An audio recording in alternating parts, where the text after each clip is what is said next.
느헤미야서 3장 28절에서 32절까지입니다. 3장을 보면 15가지 이상의 직종이 나옵니다. 대표적으로 대제사장 1절에 8절에 금장색, 또 대장장이, 경제적으로 좀 넉넉했던 향품 장사 12절에 예루살렘을 다스리는 사람들, 이 사람들은 정치가입니다.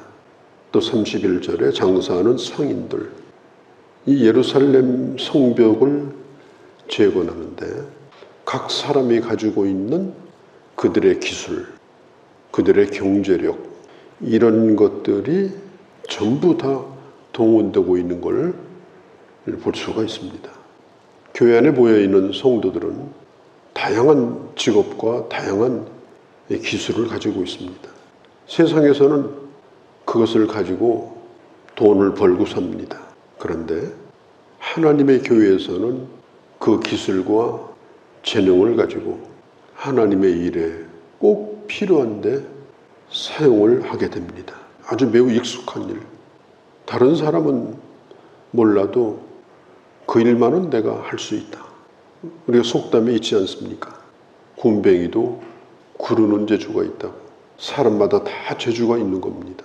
세상에서는 뛰어난 자로, 일 잘한다 소리 듣는 자로 쓰임받으면서 교회에서는 굼벵이도 못 되는 그런 신앙생활을 많은 사람들이 하고 있습니다. 내가 잘하는 것, 재능도 하나님이 주신 달란트입니다. 교회도 말하자면 하나의 집과 같고 또 성과 같습니다. 큰 살림을 하는 살림집과도 같습니다. 그렇기 때문에 때마다 많은 사람들의 손이 필요합니다. 그럴 때 어떤 사람은 맥가이버가 돼가지고 모든 일만 있으면 그 사람 불러다 쓰고 그 사람이 하는 줄로 믿고 우리도 할 수 있는 일이고 그냥 편안하기 위해서 도무지 아무 일도 하지 않습니다. 그것은 잘하는 일이 아닙니다. 내가 세상에서 힘을 다하여서 내 기술을 써서 살아가듯이 하나님의 일을 하는 데 있어서도 내가 잘할 수 있는 부분이 있다면 다른 것은 몰라도 그런 부분들만은 내가 감당해야 되겠다. 함께 일을 하는 것입니다. 함께 참여해서 작은 부분이라도 그 일을 이루어가는 것. 모든 사람이 내 자신 스스로가 그 일에 보람을 느끼는 거예요. 그 일에 내 자신이 함께 헌신한 것에 대한 감사가 있는 거예요. 그게 중요한 것입니다. 고린도전서 12장에 보면 교회를 그리스도의 몸이라고 그랬습니다. 물론 몸의 머리는 그리스도입니다. 몸에 생명력을 주시는 분도 그리스도입니다. 그러나 그리스도의 생명을 받은 모든 지체들의 역할이 중요합니다. 보이는 지체도 있습니다. 그러나 보이지 않는 지체도 있습니다. 자주 눈에 띄는 지체도 있습니다. 그렇지만 몸이 병드는 건 대부분 눈에 띄지 않는 지체가 병들므로 건강에 심각한 문제를 가져오게 됩니다. 보이지 않는 것과 보이는 것이 유기적인 관계를 가지고 서로 밀접하게 연결이 돼서 그 몸을 이루어갈 때 그 몸이 건강한 몸이 되는 겁니다. 그 하나하나의 역할이 중요한 것입니다. 중요하지 않은 부분이 없어요. 저도 지금 말을 하고 있습니다만은 사람의 지체 가운데 아마 입만큼 중요한 지체가 없는 것 같아요. 밥도 입으로 먹죠. 말도 입으로 하죠. 찬송도 입으로 하죠. 영업도 입으로 하죠. 기도도 입으로 하죠. 내가 입을 잘 사용할까? 관심이 많죠. 내가 말을 잘할까? 그러나 정말 한 번도 빛을 못 보고 사망의 음침한 골짜기에서 고생하는 지체도 있어요.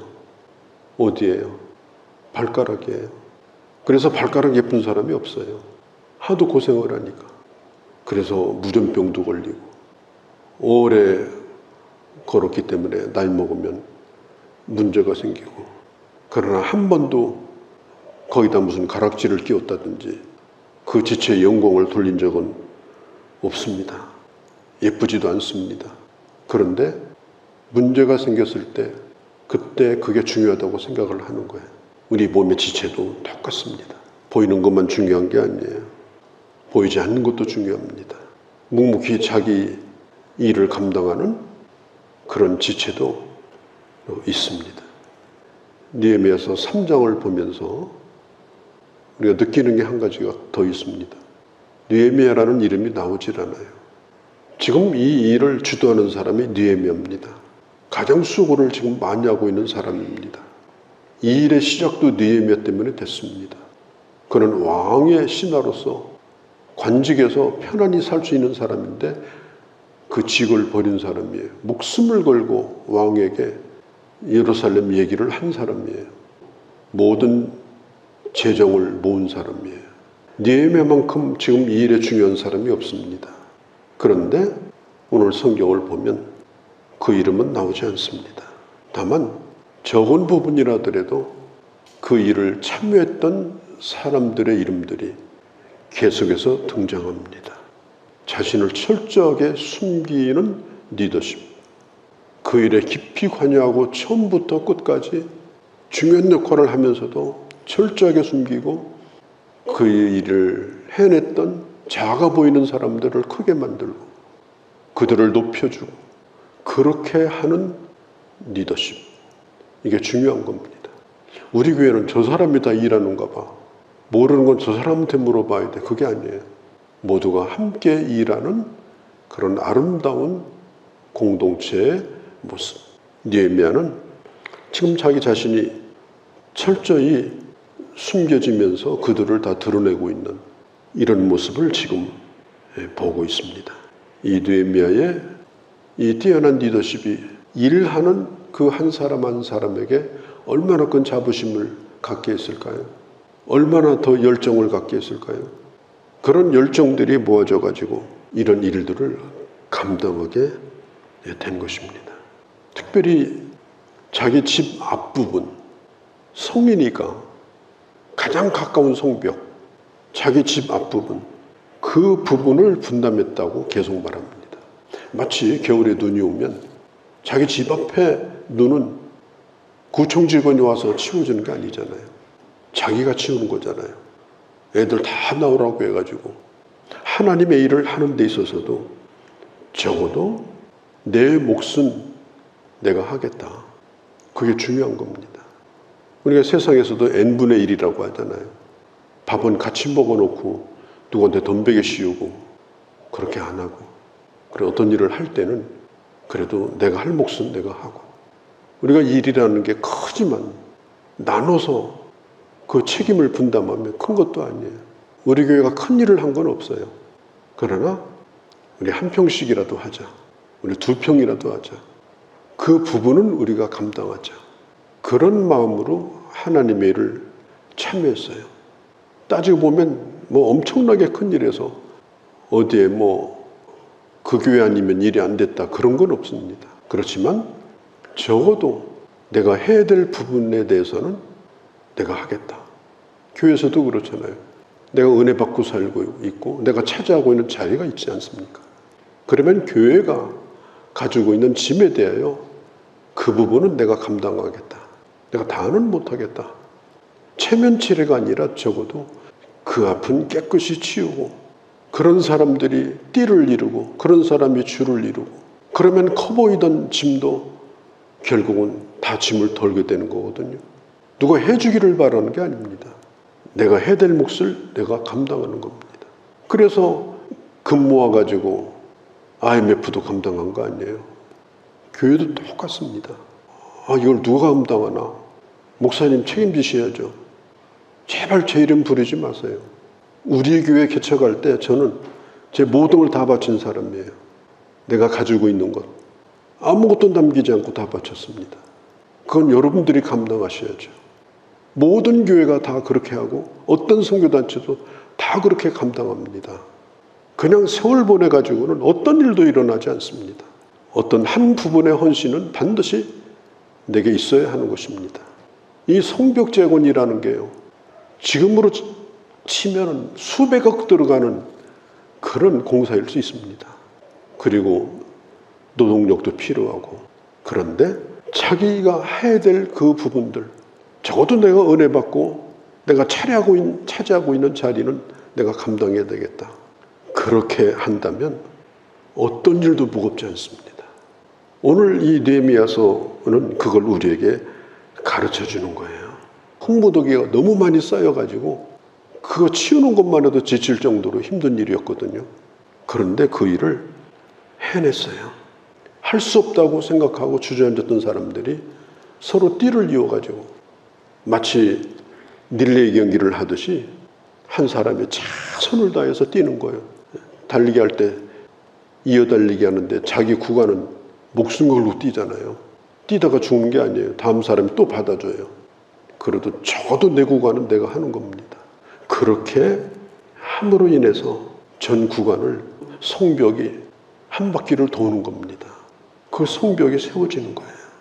성경에 보면은 그 지방을 절반을 다스리는 사람도 나와요. 부시장 정도 될까요? 그런데 그들도 나왔어요. 느헤미야가 어느 날 총독으로 왔습니다. 어떻게 생각하면은 자기 주도권을 뺏겼다고 볼 수도 있지. 그리고 내가 뭐 손에 흙을 묻혀야 되냐 이럴 수도 있잖아요. 아닙니다. 그들도 온 가족이 다 나와가지고 그 일을 감당했습니다.